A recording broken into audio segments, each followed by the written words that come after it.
everybody, Joel from Bix here. Today I'm taking a trip back in time to show you guys Mark 2 of our Shunter for the city, which, sorry about the lights flashing all around, they just fell off. But this is Mark 2 of our modified Shunter based around LEGO set 60052, which you can see there on the door. The reason I say Mark 2 is because Mark 1 is, it was a very bad design. It couldn't even pull half of anything. We had to sacrifice a train car and a container just to house the battery box and receiver. But this design is far better. You can go check out that video. I believe it's like just the very fourth video that we did on the channel. But this one is a lot more sort of bulky and big, I guess you could call it. And it's not sacrificing a train car just to operate.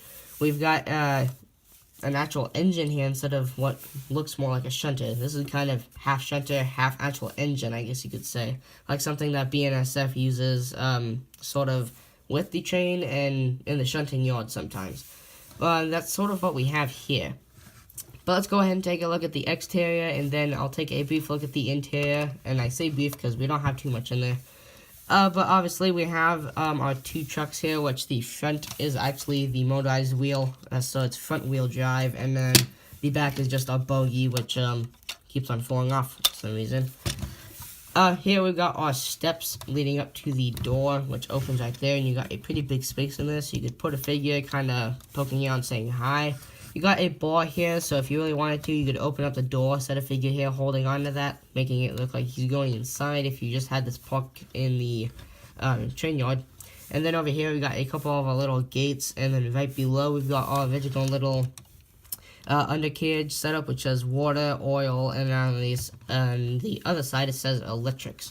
And then here we've got another gate next to the other one, which is sitting flush up against the rest of the engine, which leads us up to the front where we have both of our lights with some of these corner bricks leading to the rest of the blue design, kind of looking like the original. And we got our dark yellow, or sort of orangish yellow, stripe leading down the side to just sort of give it some, I don't know, detail and sort of just adding something to it besides being a blue box. And then up here we got our sort of safety line, sort of rounded thing, which is giving a lot more to the front than the original flat setup that we had, which was on the original build as well, but sort of was in a different position than here.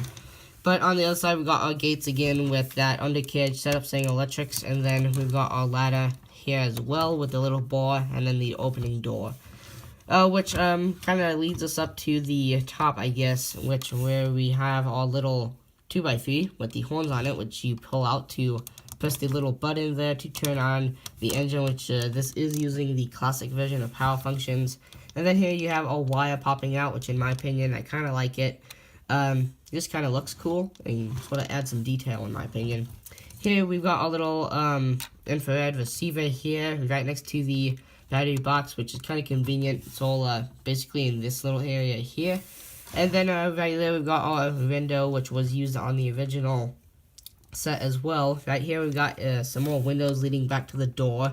And then there's the exterior, so let's go and take a quick look at the interior, which is pretty small. To get inside, all you have to do is pop off this little section, which this piece was used on the original cab as well.